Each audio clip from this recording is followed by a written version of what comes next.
My mother-in-law ruined my wedding moment. She spilled wine on my dress right before the ceremony, all with a fake calculated smile. So where do I even start with this mess? My life feels like a reality show gone wrong, you know, the kind where the protagonist keeps tripping over her own feet. However, in my case, my feet are entangled in a whole lot of family drama.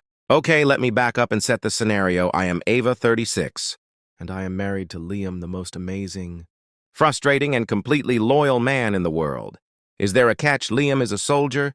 He is now deployed again, and this time it seems like forever. The quiet in-between times is crucial, as it can feel like a giant tomb. Liam is brave and determined, and I admire him beyond words. The other day, he unexpectedly called, offering a brief moment of connection, before suggesting I connect with his mother, Meredith. I was stunned. What are you talking about? My voice was definitely sharper than I intended. When I asked, he groaned. Exhausted, Meredith hasn't been herself since Dad's death. Her loneliness is extreme, for real I am. We've all struggled with this deployment's isolation. Liam's words hit me hard. This deployment has been tough and I miss him so much. It hurts, but then he proposed that Meredith and I might support each other more and spend time together. I was initially skeptical.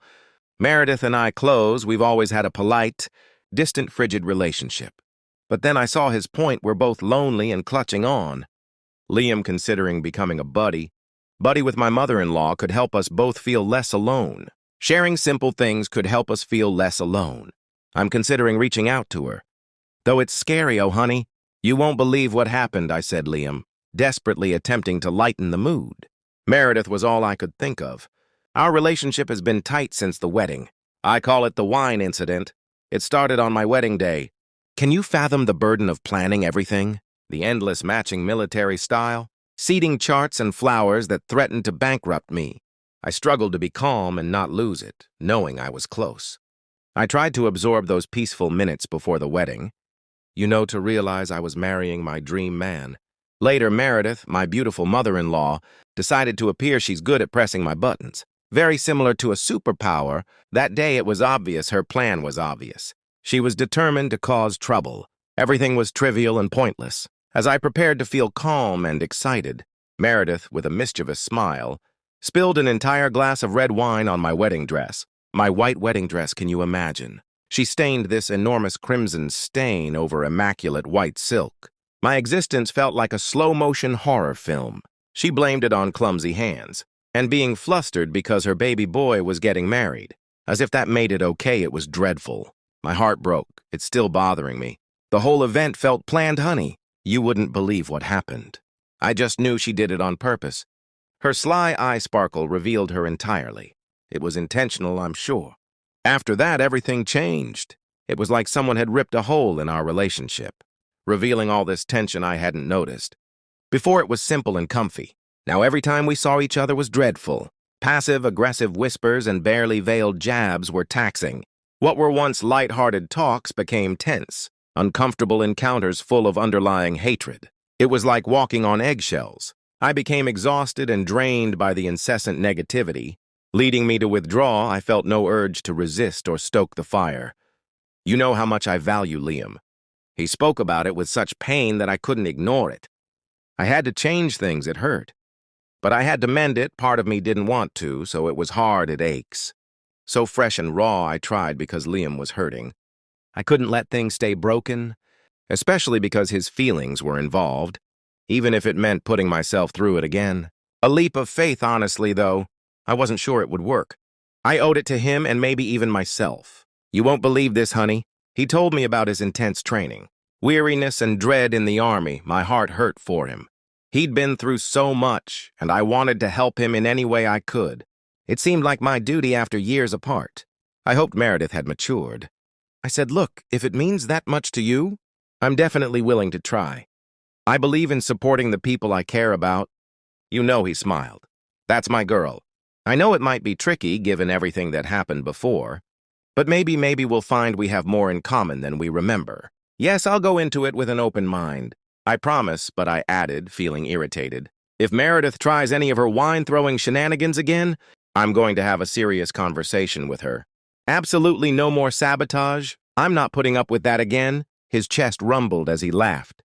Now let's do this for us, me and Meredith, he added, squeezing my hand. Thanks, Ava. A little thank you meant everything. It felt fantastic to help him and leave my comfort zone. Naturally, I have reservations, but seeing how much it means to him makes it all worthwhile. I hope maybe even pray this time will be different. Cross your fingers, I told him. I'll make it right when I get back, truly meaning it. That weighty talk with Liam about his mother was heartfelt. It made me realize I needed to contact Meredith. Despite my fear, our past wasn't exactly a series of memorable events. I tried for Liam and our family braced, sent the message Meredith. Leah mentioned you might like to get together sometime. Let me know if you're interested. Her response confirmed my fears. That passive-aggressive tone and well-crafted reply. Ah, Ava, how kind of you. Liam did tell me to strive to be better. That single word hung in the air like a terrible stench. It felt like a cold rain on a hopeful summer day. Still, we started spending time together. It was excruciating at first. The tension was palpable. You could practically taste it. Every interaction was a minefield. Slowly, though, things shifted. We started to find common ground. Remembering old family stories. Laughing about silly things we did as kids. It wasn't a sudden transformation, but it was bearable. The old Meredith, whom I knew well, resurfaced. It was subtle, almost imperceptible to others. With snide remarks and suddenly undermining observations, I felt alone in noticing it, constantly on edge, waiting for the other shoe to drop. It felt like one of those over-the-top high school movies, but it was my life, and it was infuriating. I felt like she was doing it on purpose, and it was slowly driving me mad. This awful situation lasted months, and my frustration kept growing. I was tired of playing the nice girl, pretending everything was fine and smiling when inside I was screaming. The forced smiles and fake pleasantries felt hollow. I couldn't ignore the elephant in the room any longer. No matter how much I dreaded the confrontation, I finally had the courage to talk to Meredith. One afternoon at her apartment, sipping tea that ironically tasted bitter, matching my mood. My heart was pounding like a drum solo. As I tried to find the right words, it felt like forever before I could start. I frantically exclaimed, Meredith, I can't pretend anymore I thought things were getting better. But these repeated digs and subtle barbs hurt me. She looked at me with her usual innocent expression. That perfect little mask of, I have no idea what you're talking about, but this time I wasn't buying it. The carefully constructed facade felt flimsy and transparent, almost laughable. I knew I'd reached my limit and couldn't stomach it anymore. I knew this talk, however difficult, had to happen to get this off my chest, regardless of the outcome. The quiet after I spoke felt heavy with unspoken words and tension. I took a big breath, annoyed. But then I was determined. I said, you understand. I'm exhausted from pretending. If we want to solve this, we must discuss it honestly. The situation quickly escalated with yelling and increasing tension. I half expected Mrs. Gable next door to call the police. I realized how much resentment had built up during all that shouting. It wasn't just about that stupid spilled wine on my wedding dress that was just the straw that broke the camel's back. It was years of little things, miscommunications and things left unsaid. Of course, we stopped shouting, but the silence was suffocating. Everything seemed heavy, weighed down by what we'd said. I left Meredith that day feeling exhausted, like someone had sucked all my energy out of me, but I also felt free. It was like shedding a tremendous weight I've been carrying for so long. My mother-in-law and I had a messy, raw emotional outburst that left me feeling jumbled and relieved. However, a deep sadness followed, leaving me clear-headed. Some hurts are too deep for tea and polite chit-chat to fix. After that screaming match, I sat in the living room exhausted and drained. All that constant tension, the endless little arguments, it felt like the walls of this huge house were closing in, suffocating me with memories and unresolved issues. The days turned into a blur, and this crushing loneliness settled in everywhere. Liam still deployed miles and miles away, and the house feels even more desolate without him. It's a constant, painful reminder of how much I miss him and how far we are apart. I'm exhausted from this constant emotional seesaw, so I started thinking about moving. I need a fresh start. It's not a decision yet, but the thought feels comforting, like an escape from this suffocating feeling. Moving to a smaller house felt like a weight was lifted off my shoulders, yes. The money was a perk, but I genuinely wanted a simpler, snug, calm atmosphere. You know how it's been lately. I remember bringing it up with Liam on one of our video chats, and being shocked how readily he appeared to agree at that point. I'd only talked about the finances and how much easier it would be. I didn't want to bother him with the turmoil, he added, honey. I can't shake this feeling that there's more to this. Looking at me attentively, like he was seeing through me. Another fight with Meredith. Does this move involve her? I breathed a tremendous sigh of relief and frustration. Relieved that I didn't have to pretend, and frustrated that I'd even had to fake it. Yeah, I informed him it's partly because of her, Liam. I really did. I gave everything, but I stopped feeling like a failure. Despite my efforts, it seemed like hauling a boulder uphill, tiring and ultimately pointless. I need a fresh start, a room to breathe, since she's so combative. Every conversation feels like walking on eggshells. A perpetual war. I'm exhausted. God bless Liam, he understood. He nodded with his kind, empathic nod on the video conversation, and said he knew I tried so hard. He replied, Ava, if it's causing you this much stress, you need to put yourself first. That was a huge relief. Why does his mother dislike me? I don't understand, he claimed, trying to talk to her as like hitting a brick wall. Obviously he loves me, he concluded. If moving is what it takes to make you happy and give us some peace, then let's do it. Hearing those words lifted a big burden. Not running away, but choosing to create a space where we could breathe. It was great to know he didn't blame me and understood. It wasn't just his support, but his words. His point wasn't to lecture or guilt me. It was genuine understanding that makes you feel recognized and valued. I was encouraged that prioritizing my well-being was necessary. Not selfish. I needed a location where I could thrive, not merely exist without anxiety. That conversation changed me. Talking to him gave me strength and purpose. Knowing I had his unconditional love and support encouraged me to face whatever came next. Moving wasn't a panacea, but it was a necessary step toward inner peace. Looking around our old living room, I dreamed of a new, warm environment without bad memories or unsaid tensions. I needed that leap of faith to create a secure area, where Liam and I could be ourselves, away from all the unpleasantness in our life, especially with Meredith 3 months later. I'm situated in my new apartment. So stylish, so me leaving that old place with its heavy, lingering unhappiness felt like shedding skin. I'll never forget this amazing feeling. My 36th birthday was approaching, and I was excited for my first birthday in my new house. I wanted it to be special. I usually left the apartment the night before, to let my friends and family decorate as a surprise, but this year was different. My place was too small for a huge celebration. Instead, my closest friends were already celebrating early, before our flight tomorrow, creating an intimate and fitting atmosphere for this new chapter. That brought calm joy, peaceful satisfaction. In this quieter, more personal celebration, I wouldn't exchange this sensation. It seemed fitting to celebrate a new beginning calmly and joyfully. It was great for marking this new period of my life, which finally felt mine. Imagine we were jammed into my apartment, excited for our excursion. The air was full of laughter and pre-vacation enthusiasm. Everyone was excited, then bam! The phone vibrated. Text from Meredith. Something about calling her quickly was urgent. My gut flipped. I couldn't ignore it. It seemed unusual to go from excitement to anxiety. I excused myself, claiming to retrieve something from my room, my heart racing, closing the door. I called her my phone, holding hand shook. I said, Meredith, what's wrong? She had a biting voice. It punched me. She blasted me. What the hell is wrong with you? She shouted about my behavior and how she'd had enough. Wow, I was shocked, I mumbled. Excuse me, what are you talking about? I couldn't believe she was talking to me.